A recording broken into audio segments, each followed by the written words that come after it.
Hello and welcome to my presentation with the title Introducing the EU Exit Index, Measuring Each Member State's Propensity to Leave the European Union. My name is Markus Gastinger. I'm a Marie Skłodowska-Curie Fellow at the University of Salzburg in Austria. And in the next roughly 60 minutes, what I'm going to go through with you is basically an attempt to quantify which EU member states are more likely to leave the EU than others. So this is meant to add a degree of objectivity to one of the most important debates for the EU in the years ahead. Ever since Brexit, there is almost no country that hasn't been connected to the possibility of leaving the European Union. So I wanted to give this all a little bit of data, spice this up, make it more attractive, and that's what the EU Exit Index achieves. I also want to point you towards the published article where I developed this idea more fully. You see the URL here, that's the DOI, the Digital Object Identifier. If you don't want to type these numbers into your browser, then you can also just follow the QR code, of course. So yeah, let's get started. Before we begin, let me start with the short disclaimer. So I'm just going to read this slide out loud because I also intend to upload this video on YouTube and then it will be available to basically the whole world. So I just wanted to make sure that I have taken all reasonable steps to identify the copyright holders of all graphic material included in this presentation. Still, if you're the legal owner and object to me using your work for non-commercial educational purposes, please contact me at the email address displayed on the slide before seeking legal counsel. I'm using all material in good faith and will gladly attribute your work or remove it from this presentation. Okay, with this out of the way, let's head into it. What you can see on this slide is basically the beginning and the end of Brexit. On the left-hand side, you see David Cameron and his wife coming out of number 10 the day after the Brexit referendum, so on 23rd of June 2016, when he basically said, okay, now it's time for the UK to get out of the European Union, but I am not the captain on this particular journey, so somebody should take over, which eventually became Theresa May. And then roughly 4 years later, on 31st of January 2020, the UK formally left the European Union. There was a transition period, so they were actually de facto more inside than outside then for the remainder of 2020. But what you can see here is the day on 31st January 2020, as I said, when the flags of the United Kingdom is taken down here in the European Council building, but also, of course, was removed from all other EU buildings in Brussels. So that was a very sad day for people that love the European project. It was a very sad day for me, and it made me actually already on the left-hand side, right when David Cameron came out, and it became clear that the UK would leave the European Union. I became really interested in this question of how it could get this far and if there are any other countries, including my own, which is Austria, if they were also at the risk of leaving the European Union. That's basically when I started working on this paper. So yeah, I'll be happy to share it with you. So stay tuned. Before we get started with more serious business, I wanted to show you this little map that has doing the rounds on social media around the time of Brexit. And it basically shows what, Brexit is commonly connected to the UK leaving the European Union today. And this is basically coming up with creations, right, of what other such names could be in case other countries were to leave the European Union. So you can always freeze the screen or pause the video and have a closer look at the map if you like. My personal favorites are Check Out, Quittily, and Lat Me Out for Latvia. Those I find particularly funny. This map, beyond anything, proves one point, and that is that Brexit certainly isn't perceived as a one-off event, and the EU Exit Index should help us understand which of these scenarios could actually materialize at some point in the future. This invites the following research question: which states, other than the UK, could leave the EU in the years ahead? And that's the purpose of the whole presentation today. So yeah, let's jump right into it. Before walking you through the construction of the EU Exit Index, let me lead with my key findings. The first one is the UK was indeed an outlier and had by far the highest exit propensity among all EU member states. Second, behind the UK, there are three countries topping the EU exit index: Austria, the Czech Republic, and Sweden. Number three, since the Brexit referendum, exit propensities have generally decreased, making more exits unlikely in the foreseeable future. And finally, four, the EU exit index allows to track the development of exit propensities over time. This last point is particularly important since the economic and social repercussions of the COVID-19 pandemic may lead to increased politicization, also of European integration in the future. So other member states really, even if no other member states really looks anything like the UK before the Brexit referendum, we can't be absolutely certain that it will always stay this way. So my main takeaway would still be that Brexit will remain the only instance of a country leaving the EU, but the EU exit index will help us track this development in a much more objective fashion than just, my gut feeling. Now that you have a good general idea about what this presentation is about, let me shortly outline what we will still tackle. First, I will give you a basic introduction again and set the scene for the EU exit index, also from the scholarly literature. Second, I'm going to show you how I'm measuring exit propensities, and I do so across three different dimensions. The social dimension, which is basically the citizens, so how do citizens feel about leaving the European Union? The economic dimension, so that's basically what would be the effect on businesses of a country leaving the European Union. And then thirdly, the political dimension, so what would the impact be on politicians, or what in the political realm can help us gauge which states are more or less likely to leave the European Union. Then third, I will give you a little bit of insight about the method that I have used for the construction of this index. And then finally, fourth, the results. And finally, fifth, the conclusion at the very end. Okay, let's go. I have already given you quite a bit of information about the EU exit index, such as its key findings. Anyway, in this part of the presentation, I would like to give you an overview over the existing literature on this topic. A good starting point is Sarah Hobolt, who asked, is Britain an outlier shortly after the Brexit referendum? Limiting herself to Germany, France, Denmark, Sweden, and Finland, she considered it likely given the need for coalition governments and greater levels of public support for EU membership. Yet, she concludes, that is not to say that the Brexit vote represents a uniquely British phenomenon, leaving the door open for the possibility of future exits. So her answer could be summarized as yes, but. The question of whether, and if yes, which member states could leave the EU has been present in the literature for some time. Paul Pearson, for example, wrote in 1996 about the growing implausibility of a member state leaving the EU, even describing national exits as virtually unthinkable. Still, already neo-functionalists acknowledged that integration may also spill back and noted that states could leave the EU, as noted by Dermot Hodgson and Uwe Puerta. In this vein, Hans Vollard correctly predicted Brexit in 2014, but described the likelihood of further exits as rather small, particularly among small countries and Eurozone members. Dan Kalman flagged Denmark and the UK as potential candidates, but also considered exit scenarios generally unlikely. Simon Hicks sees a relatively low risk of other states leaving the EU given their higher integration into the single market. Finally, Catherine de Vries relies on benchmark theory to warn that Brexit could set a positive precedent and focuses on the public's evaluation of the benefits of EU membership compared to shifting competencies back to the national level. No worries if you feel a little confused at this point. This slide has a lot of information to absorb.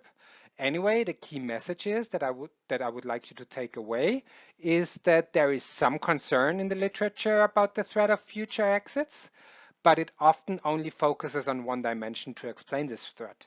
The EU exit index, by contrast, brings this literature together and systematically measures exit propensities across three dimensions. Every index is underpinned by theory. In the case of the EU exit index, we require a better understanding of which factors explain which countries are at a greater risk of leaving the EU than others. The first dimension I include in the exit index is the social dimension, which looks at how citizens influence a member state's decision to leave the EU. Given that EU member states are democracies, citizens surely play a huge part in defining a state's exit propensity. Citizens could make their preferences on EU membership known through several mechanisms, such as a direct in-out referendum, as was the case in the UK, or also a single-issue general election, or even mass protests. The exact mechanism available to citizens in different member states may vary, but citizens' preferences clearly need to go into the EU exit index. More specifically, public opinion research deals with the characteristics that define who supports and who opposes European integration. This literature broadly distinguishes utilitarian, identity, and cue-taking approaches. Utilitarian support is based on a positive cost-benefit analysis. So basically, citizens supporting the EU because they think it increases their welfare and makes them better off materially. Identity support describes citizens' emotional attachment to Europe. It has been shown that citizens with no ideational attachment to Europe at all, that is to say, people that exclusively identify with their nation state, show much lower levels of support for European integration than those that feel at least partly European. Finally, cue-taking approaches contend that European decisions are so complex that citizens rely on proxies, such as politicians, for their integration preferences. Since parties are included in the political dimension, I exclude this perspective at this point. This allows us to formulate the first hypothesis of how this translates into exit propensities. And the first hypothesis is that the higher the share of citizens perceiving the EU as providing net benefits, and the higher the share of citizens feeling European, the lower a member state's exit propensity. There are two more aspects that I include in the social dimension of the EU exit index. First, attitudes towards EU immigrants can explain citizens' desire to leave the EU. Actually, citizens interacting with each other can serve as a catalyst for European integration, such as when you go on Erasmus, which I hope you will, and realize that students in other countries may speak a different language, but are otherwise not at all that different from you. However, freedom of movement is becoming increasingly politicized and developing into what Dominik Höglinger described as the twin issue of European integration. The public debate in the UK was, of course, also heavily influenced by EU migration, as leaving was the only possible way of ending freedom of movement. The hypothesis following from this observation is that the higher the share of citizens viewing freedom of movement negatively, the higher a member state's exit propensity. Second, the freeze stresses that the decision to leave the EU is not taking place in a vacuum. Rather, the effect of leaving the EU is that competencies that are currently pooled at the European level will be transferred back to the national level. This prospect will be more attractive to citizens that express greater trust in their national than the European political system. Put differently, if you do not trust the European Parliament, but you trust your national parliament even less, then the idea of shifting decisions back to your national MPs may not sound all that attractive. This brings us to the final hypothesis included in the social dimension of the exit index, which is that the higher the share of citizens expressing greater trust in their national political system than the political system of the EU, the higher a member state's exit propensity. To lighten up this presentation, let us take a first look at the underlying data going into the EU exit index. On this slide, you can see the share of citizens seeing a better future outside the European Union. I take this as a proxy of utilitarian support because there is no better question available in Eurobarometer. Eurobarometer, by the way, regularly surveys citizens in all EU member states, making it an excellent data source for the EU exit index. Also, please note that all the descriptive data I will be showing you is from the year 2015 as the year directly preceding the Brexit referendum. You can see the exact wording of the survey item here in Eurobarometer to the right of the table. In this case, the exact question was whether citizens totally or tend to agree with the statement, in brackets, our country could better face the future outside the EU. So in Austria, the part in brackets would be individualized and the statement would become Austria could better face the future outside the EU. As you can see, if this were the only indicator included in the EU exit index, Cyprus would have the highest exit propensities. In fact, it would arguably be the only country at risk of leaving the EU, because only in the case of Cyprus, more than half of all citizens tend to believe that their country would be better off outside the European Union. The UK comes in third in this table, followed by Austria, which comes in very high. It is also noteworthy that in Germany, only about a quarter of all respondents think that Germany would be better off outside the European Union. At the bottom of this indicator are the Netherlands, where only around 18% believe that their country would benefit from leaving the EU. And remember that the next time you read somewhere that the Netherlands may be at a risk of leaving the EU. On this slide, you see the share of exclusive nationalists. That is the share of citizens in each member state that say that they have no European identity whatsoever. As you can see here, the UK clearly leads the table, with more than 60% of all citizens saying that they see themselves as UK nationals only. But Cyprus here too has more than half of its population seeing themselves as Cypriots only. Again, it is noteworthy that Austria is ranking fairly highly, whereas Germany and the Netherlands are towards the bottom of the table, as many citizens in those countries consider themselves at least partly European. And again, the reminder, if you find these bar charts very interesting, you can always freeze the video and have a closer look yourself. Here is already a third indicator in the social dimension. This bar chart illustrates that, perhaps surprisingly, immigration from other EU member states was most negatively perceived in 3 new member states in 2015, namely the Czech Republic, Cyprus, and Slovakia. But also in Italy, more than half of all respondents have at least a fairly negative view of immigration from other EU member states. In the UK, that sentiment was even relatively low before the Brexit referendum, in which the issue was highly politicized. But from this table alone, we would not have considered the UK to be at a great risk of leaving the EU. Germany, the Netherlands, and also Austria are only in the middle of this bar chart here. Finally, this chart shows the difference in trust between the national and European Parliament. Hence, positive values indicate that citizens tend to trust their national parliament more than the European Parliament. What is striking is that in most member states, people trust the European Parliament more than their national parliament, which can be seen from the many countries with negative values. In Lithuania, for example, which is at the bottom of the table, almost half of all citizens trust the European Parliament more than their national parliament. In all of the EU, only 7 states have a more positive view of their national parliament than the European Parliament, with the UK, Sweden, and Germany on top. But also Austria and the Netherlands are doing fairly well. From the perspective of more member states leaving the EU, this is good news, but it also shows that most member states have a serious problem with the legitimacy of their national political systems, which is hardly good news for the EU from a broader perspective. And I will leave the social dimension here, so that's the final bar chart that I show you. There are additional indicators included in the social dimension, but I would refer you to the actual paper. Again, the link was on the first slide, and there you can have a closer look at all the other indicators and Eurobarometer questions that have been included in the EU exit index. Let us now turn to the economic dimension.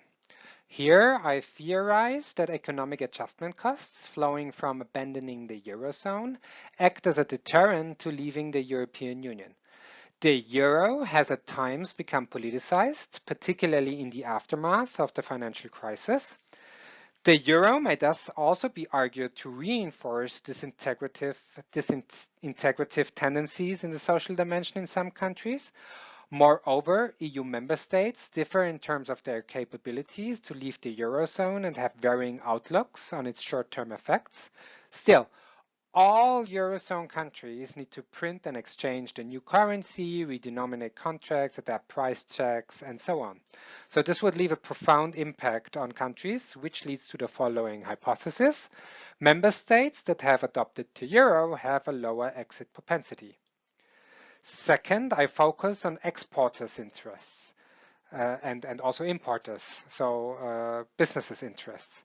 Businesses can shape state preferences, particularly in economic matters, such as staying in a single market.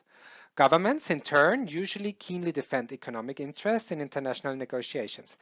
Basically, a country leaving the EU will suffer what is called a trade shock, which essentially means that the decision to leave the EU will set off a period of massive economic adjustment costs for business trading with other member states. And those are clearly costs that businesses do not want, as Brexit currently also shows, which has led many businesses to complain about additional red tape and the higher costs of doing business with the EU. This means that the more a member state trades with other EU member states, the lower its exit propensity. Third, the capacity of member states to counteract the negative economic impact from leaving the EU will be conditioned by its overall economic performance. Credit rating agencies like Moody's are a case in point. Basically, those agencies determine a state's cost of borrowing on financial markets by telling creditors how likely it is that they will get their money back, with interest usually. For example, Moody's in 2016 warned the UK that it could find its credit rating downgraded if losing access to quote-unquote core elements of the single market. However, the UK economy was generally in an excellent state and received high grades before the referendum, making it well equipped to address economic repercussions. This means that the worse a member state is doing economically, such as indicated by a lower credit rating, the lower its exit propensity. Finally, in EU politics, something that you may often hear is the distinction into net beneficiaries and net contributors. Net beneficiaries basically means that a member state receives more money from the EU than it pays into the EU budget, for example, by getting more structural funds which flow to economically weaker states and helps them to catch up. In short, this means that the more a state derives budgetary benefits from EU membership, the lower its exit propensity. Let's now have another look on the underlying data again. I'm not going to show you the members of the Eurozone here, which is basically just a binary 0 or 1 variable. Let's start with the data on how much countries benefit from membership in the single market. In this bar chart, you can see how much each country exports and imports to all other EU member states, expressed as a percentage of that country's gross domestic product. Note that here we find the countries with higher exit propensities at the bottom of the table. Luxembourg, for example, has a very low exit propensity because it trades a lot with other EU member states. The United Kingdom, on the other hand, only traded goods and services equivalent to around 27% of its GDP with the EU in 2015, which, while actually a big number, is comparatively little compared to the other EU member states, that is. You see that the Netherlands and Austria are again around the middle of the table, while Germany is relatively low because it trades also a lot with countries outside the European Union. I'm not going to spend more time on individual countries in this chart, but again, you can of course always pause the video and have a closer look yourself if you like. Let's have a closer look at the picture that emerges if we focus on credit rating agencies. Here you will see the average credit rating across all three major agencies, that is Fitch, Moody's, and Standard & Poor's for the year 2015. To operationalize this indicator, I actually have come up with an original coding scheme where countries that are doing worse receive more points, basically. So the countries doing well and thus at a relatively greater risk of leaving the EU because they can afford it are at the bottom of the table. You see that countries like Austria and Germany do very well economically, which implies that they would have fairly deep pockets to plug holes that leaving the EU may inflict on their economies. Just judged from this individual solitary indicator. But also the UK or Netherlands are doing very well here. Countries like Greece or Cyprus, on the other hand, would likely come into serious difficulties economically. This makes them less likely candidates for leaving the EU. As the last indicator in the economic dimension that I'm going to show you here in the presentation is the operating budgetary balance for each member state relative to its GDP. Basically, this chart here shows you how much a country gets from the EU in excess of how much it has paid into the EU budget. Importantly, however, how much a country gets back here is strictly limited to a very narrow view. So all the rights or added economic opportunities resulting from a single market are not incorporated in this measure. This is only about the cash that is changing hands. Still, member states' budget contributions are often discussed in the media. As the exact balance changes from year to year, I again here show you the values from 2015. Countries with higher exit propensities are again at the bottom of the table. As you can see, countries like Bulgaria or Hungary would lose substantial amounts by leaving the EU, while for net contributors who are generally bigger and have a higher GDP, the relative gains from leaving the EU would be comparatively low. The UK, for example, only freed up around 0.4% of its GDP from leaving the EU. Also, in the case of the Netherlands, as the biggest net contributor, leaving the EU would only free up around 0.5% of its GDP. For Austria, that number would be even lower. Finally, we will deal with the political dimension of leaving the EU. Here, the first focus will be on what is called veto players. But what are veto players? A good definition is provided by George Zeballis, who has done much to establish the concept in political science. Consider this quote from his 2002 book. In a nutshell, the basic argument is the following. In order to change the legislative status quo, a certain number of individual or collective actors have to agree to the proposed change. I call such actors veto players.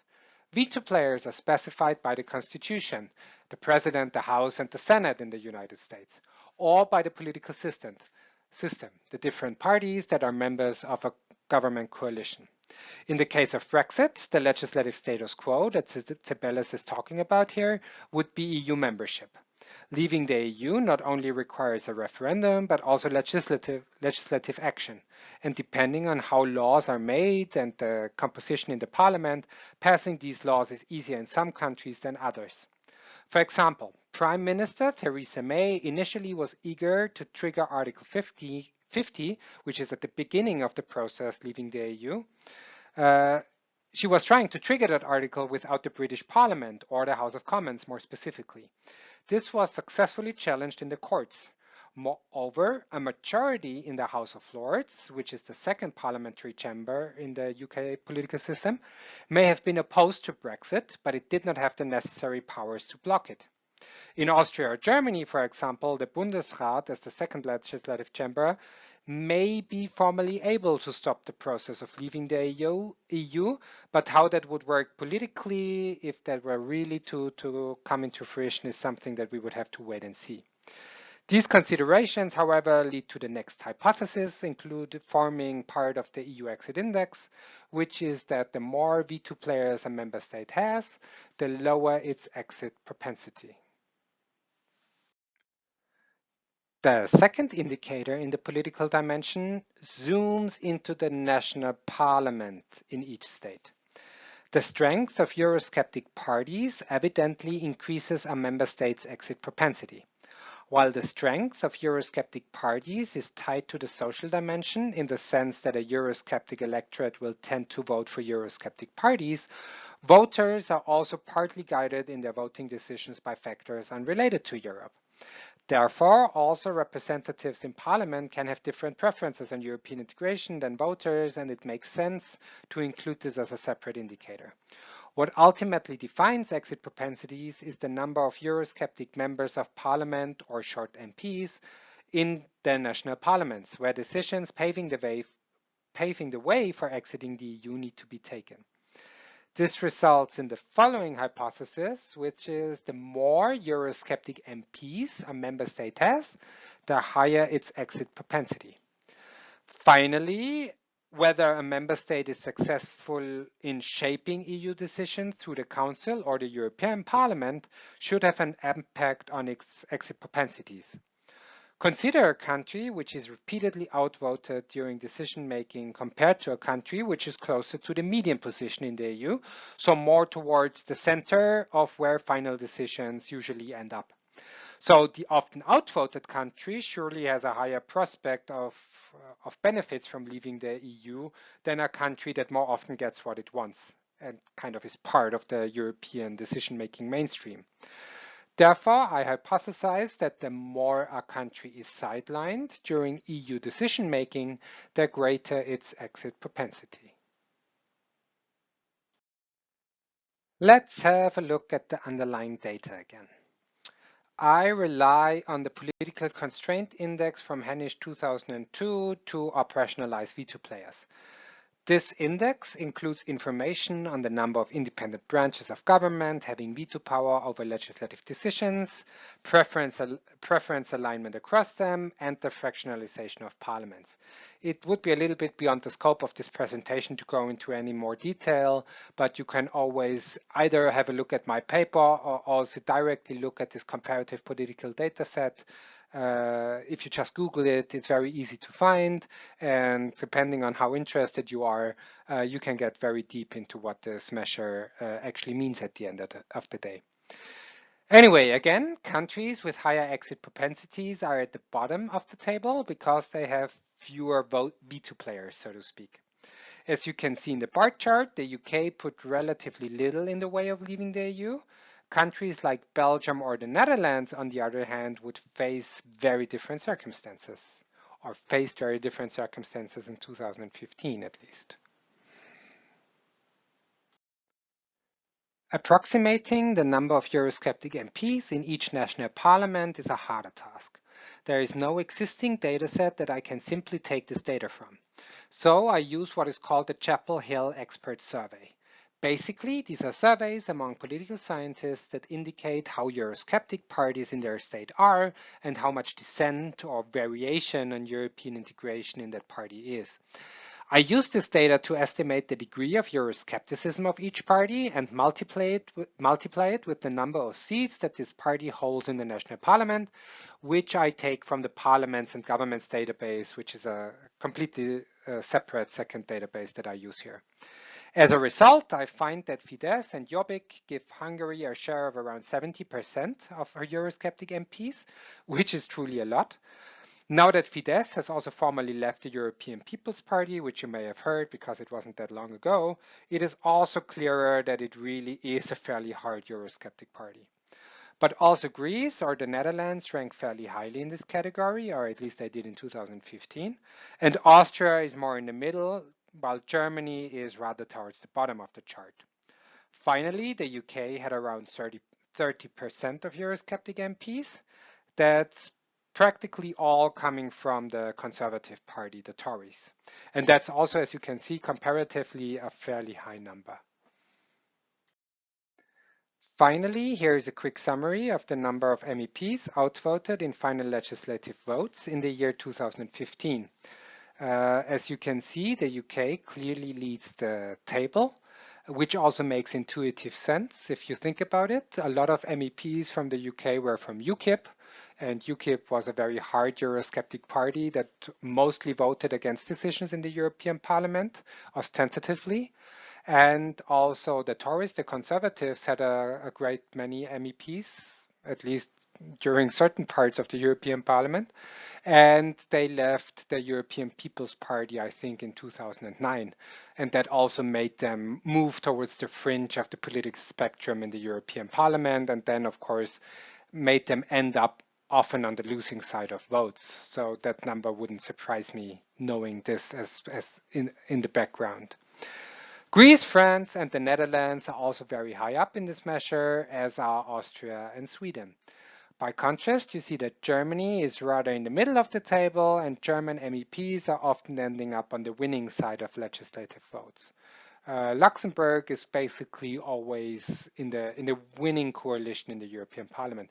And I also want to give a shout out at this point to Simon Hicks for kindly sharing this data with me. So let's take stock of what we have seen so far. We have seen that there is some debate in the academic literature on which member states could leave the EU. Then we have seen a number of hypotheses across the social, economic, and political dimensions of how exit propensities could be explained. Finally, we have looked at various bar charts to get a first feeling for the data going into the EU exit index. In these charts, sometimes some countries were high up and other times they were not, even within the same dimension. So how then can we combine the different indicators in one single index measuring exit propensities? That's the question. This is where methods come in. I'm not going to say too much about the method behind the EU exit index. This isn't a methods presentation as such. You will learn much more from much more knowledgeable people than I am about methods as you progress with your studies here in Salzburg. But for the sake of transparency and to give you a bit of a taste of what methods can do for you, let me just mention a few things. Specifically, I follow the methodology of composite indices, as for example, recently surveyed by Greco and colleagues in 2019. One example of a composite index is the Human Development Index, which probably most of you have heard of. The only thing important for us here now is that the EU exit index is not the first composite index and that there is a wealth of literature that can be used to help us determine how such an index can be constructed and the pitfalls that one could run into. Basically, there are two important decisions that need to be taken for the construction of a composite index: the question of normalization and weighting. Normalization basically refers to a common method to make indicators comparable with each other. Consider the bar charts on trade and the budgetary balance, for example. Trade ranged from 30 to 250%, whereas the budget figures only range from minus 0.5 to 5. If we would tie these two indicators up in the same index without normalizing them first, trade would have a much bigger effect than the budget just because of its range. There are various ways to normalize indicators noted in the literature. I use what is called min-max normalization, which is basically just bounding every indicator between 0 and 1 and thus makes sure that none has an outsized influence. To ease interpretation, I multiply this number by 100. In effect, countries are more likely to leave the EU the closer they get to 100. After this normalization, it's always that way. The closer they get to 100, the more likely they are to leave the European Union. In terms of weighting, there are again various ways mentioned in the literature. The problem that we seek to overcome here is, again, that we do not want certain indicators to have an outsized influence in the index. Imagine including one and the same indicator twice. Then this indicator would be weighted twice as much as all other indicators, just by the fact that you have included it twice, thereby introducing an implicit weight into the index. With appropriate weighting procedures, we can take care of these effects and make weights explicit, based on the underlying correlation structure found in the data. Without going into any more detail, let me just mention that I apply what is called principal component analysis to determine these weights. So I'll stop talking about methods now, but if you have questions on this or anything else for that matter, please really do feel free to get in touch by email or have a look at the paper, the link to which again you can find on the first slide.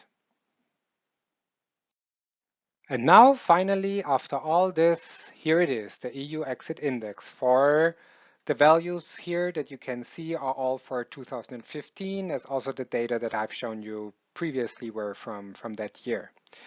Basically, what this table helps you to do is to figure out which countries on average came out on top in the bar charts in the previous slides. As you can see, the UK is firmly established on top of the EU exit index. Out of a possible 100 points, it scores 75, which puts it a full 14 exit points ahead of Austria, which was ranked in second place in 2015. This demonstrates that the UK was uniquely positioned to leave the EU. To the right of the overall score, you can also find the results for each individual dimension. The UK, for example, ranked third in the social dimension with 36.5 points, third in the economic dimension with roughly 29 points, and first only in the political dimension, we have to say, with 10 points. What about the other countries? Let's have a closer look at Austria, for example, which comes in second. As we could have guessed from the previous slides, Austria ranks highly in the social and fairly highly in the political dimension, but the economic case for leaving the EU is weaker. Just look at what Brexit does to trade with the EU and how that affects the UK. And now imagine what Austria leaving the EU would mean. With border checks and red tape all around our country, this wouldn't be a pretty picture. It's bad for the UK, but for Austria, the economic impact would be far worse. Also because we would have to abandon the euro, which by itself probably won't be pretty. To be sure, Austria could also adopt the Swiss model with the EU, which would lessen the impact a bit, or even join the European Economic Area and become like Norway. But in both cases, it would still have to adopt most EU laws without any say, pay substantial amounts to other European countries or even directly into the EU budget, and accept freedom of movement. So in these cases, then I would argue it is better to stay inside the European Union. And actually a lot of people in Norway and also in Switzerland do, and at least have some influence over the rules that govern your affairs.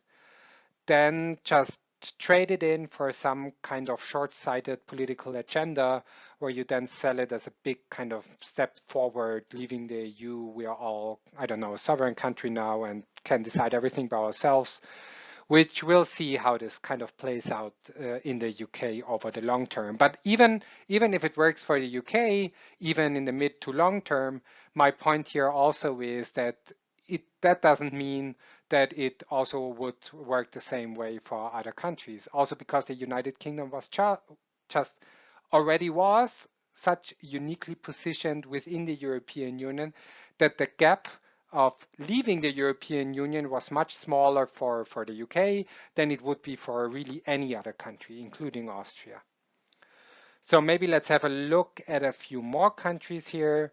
Fairly close behind Austria were Sweden and Cyprus, but also here you will notice that there's always at least one dimension that makes the state leaving the EU seem very unlikely.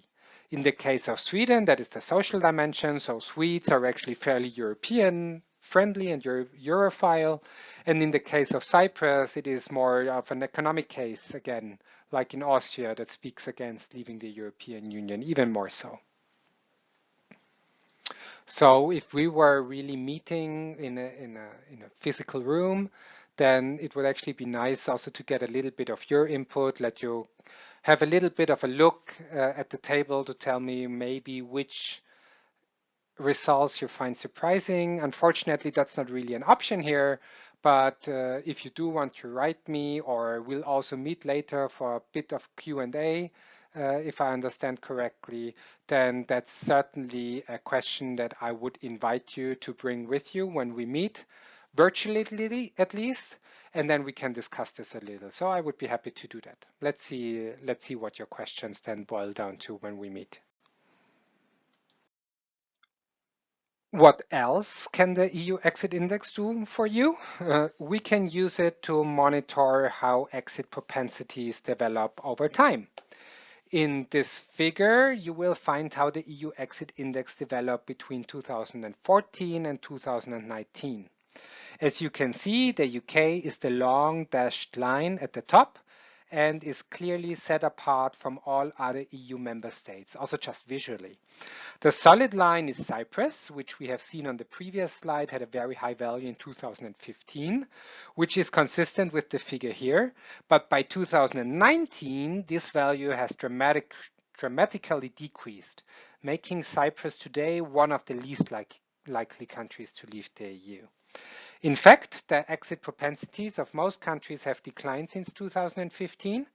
One of the few countries going against this trends or countries going against this trend are Romania and Poland, which are not highlighted here because they're still not really at risk of leaving the EU. So there's nothing really interesting that I could show you there other than a slightly upward sloping line.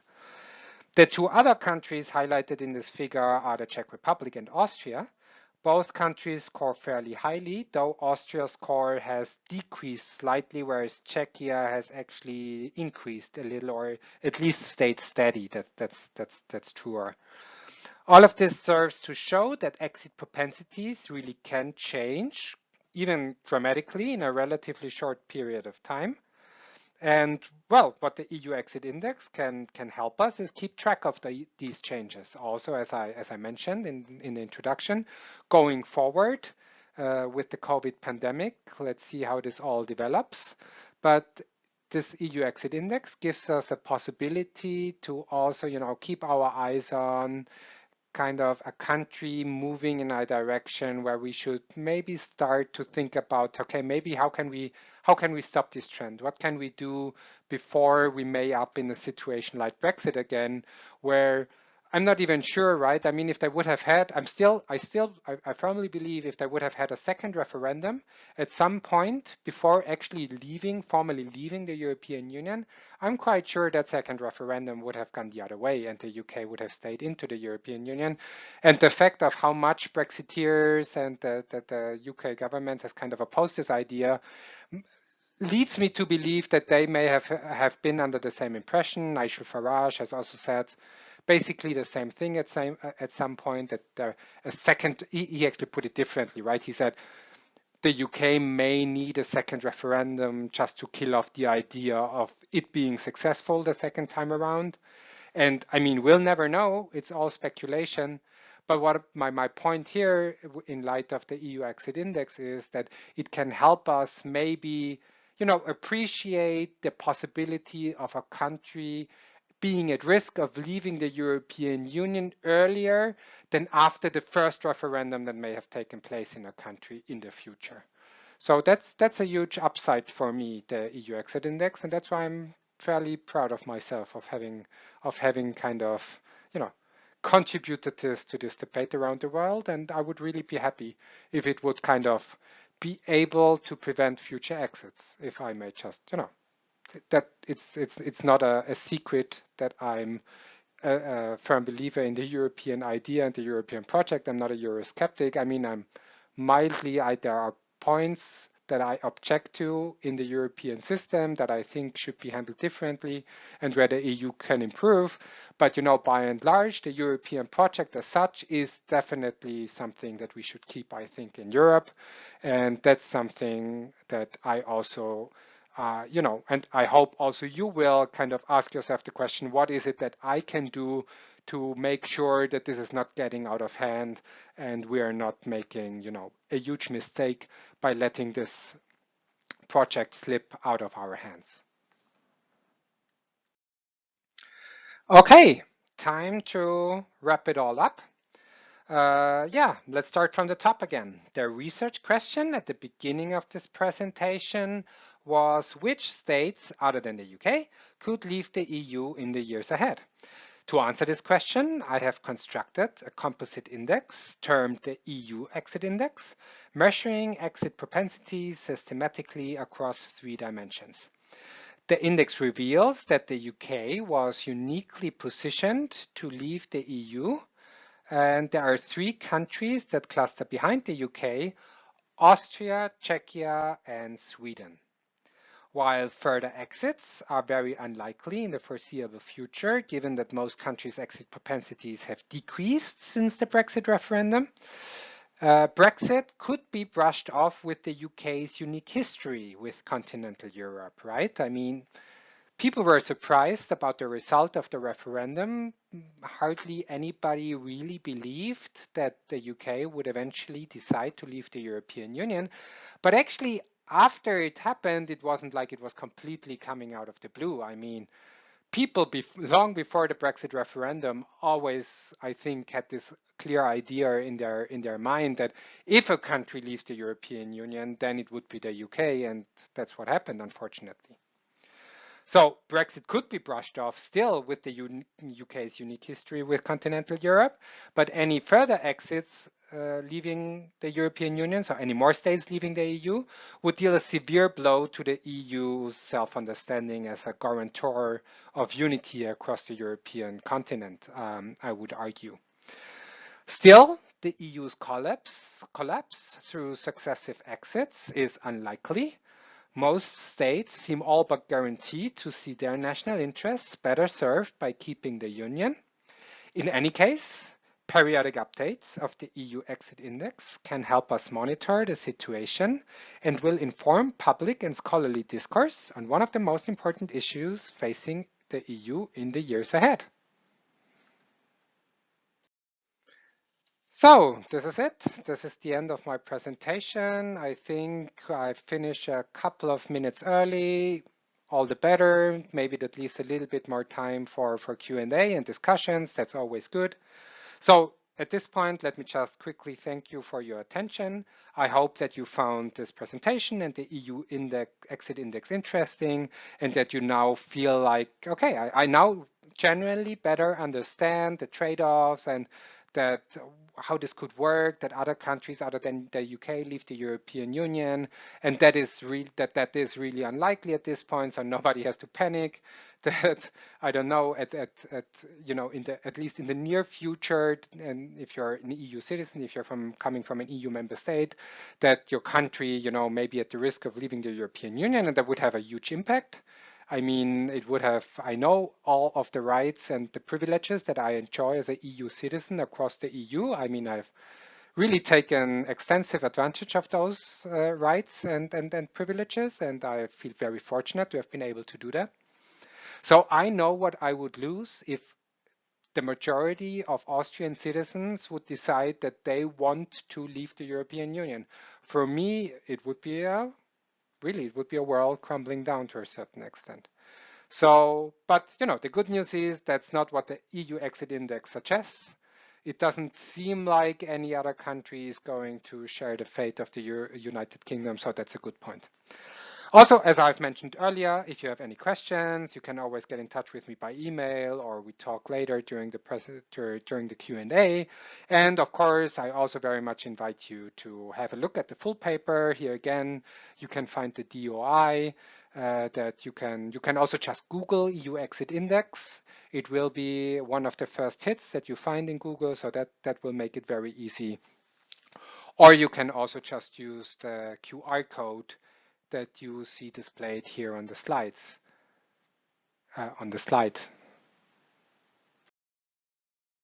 Finally, the only thing that remains to be done is to quickly go over the references that you have seen in this presentation.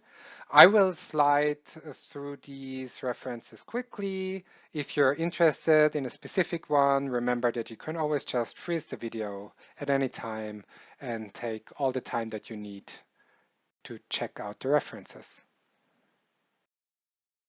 Second page of references here. Again, I just give you a couple of seconds to pause the video if you're interested. If the reference you're looking up is on this slide, again, just a few seconds to give you a moment to freeze this video.